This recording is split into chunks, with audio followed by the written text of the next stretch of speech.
Fala galera, sejam bem-vindos a mais um vídeo do canal. Nesse vídeo aqui a gente vai começar uma nova série, que na verdade é um curso sobre lógica digital. Ao contrário do meu último curso, esse aqui é gratuito, é aberto e vai ser feito no YouTube. Quais são os objetivos desse curso que eu vou dar? É compreender os fundamentos da eletrônica digital, desde a constituição de portas lógicas até circuitos sequenciais simples. O que isso significa? Por enquanto não significa nada, porque eu não expliquei o que cada uma dessas coisas é. Mas a gente vai começar com fundamentos de eletricidade.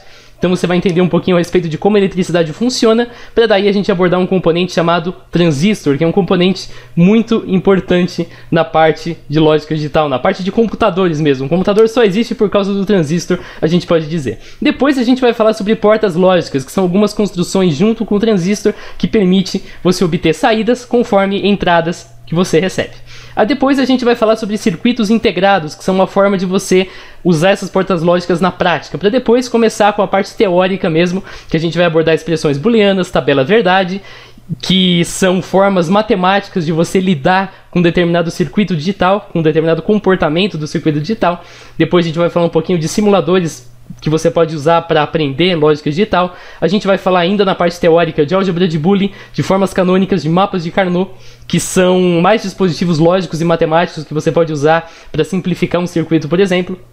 Depois a gente vai entrar falando de representação binária, que é bastante útil quando a gente lida com aritmética digital. Então a gente vai aprender a construir somadores, por exemplo, e para isso a gente tem que saber como que os números binários funcionam e como que você representa, por exemplo, o número -2 em binário.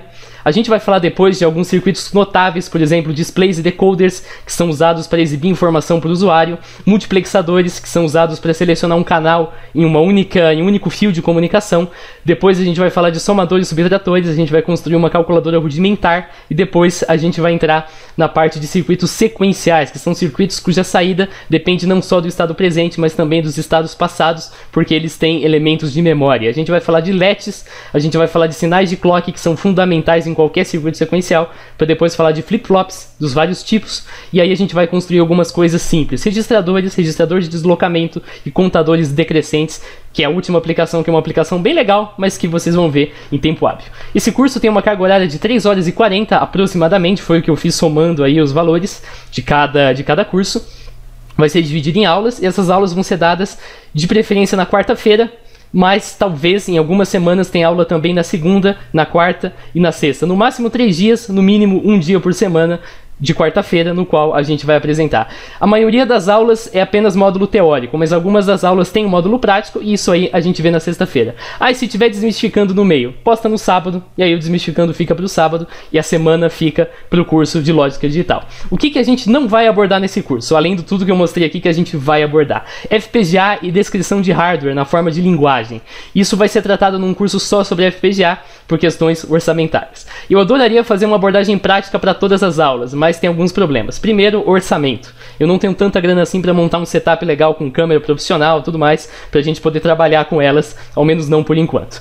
A câmera, como eu disse, eu uso o celular para filmar, e o celular até funciona bem na maioria dos casos, mas às vezes quando precisa de uma letra, de uma coisinha bem pequena, ele já começa a falhar. E aí não tem outro jeito, precisaria de uma câmera bem melhor, precisaria também de um sistema que eu usasse a câmera por cima para trabalhar, e tremor essencial. Tem um problema neurológico chamado tremor essencial, que me causa diarreia. Não, me causa tremor. E não é um problema tão grave assim, não é uma coisa que me impossibilita de trabalhar com eletrônica.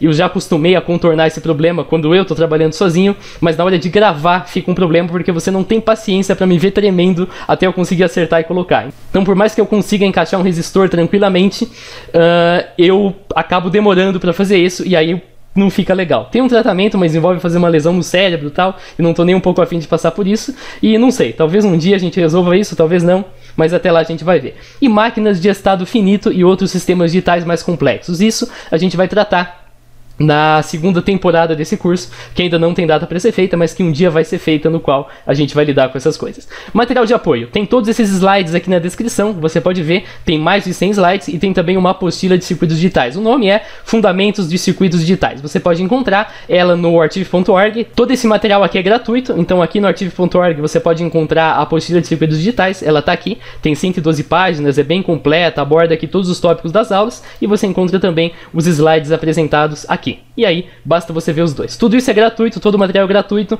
não tem nenhuma coisa oculta, não tem nada, você não vai ter que gastar nenhum tostão para fazer isso aqui, a menos que você queira fazer as coisas na prática. Aí você vai ter que comprar os equipamentos, e isso podem pedir para mim nos comentários, que depois eu deixo uma lista de equipamentos que eu uso em cada uma das aulas práticas para vocês terem uma ideia. Então é isso aí, esse curso aqui não envolve pré-requisitos, então você não precisa saber programar, não precisa saber praticamente nada além do que a gente vai apresentar aqui, você não precisa ter nenhum conhecimento prévio. Esse curso é voltado para quem está na área de computação e já tem essa matéria na faculdade, no curso técnico, ou para quem quer ter um gostinho de como é a computação para decidir se vai ou não seguir carreira nessa área. Então esse vídeo foi só uma introdução, hoje não vai ter nenhum conteúdo prático, nenhum conteúdo teórico também.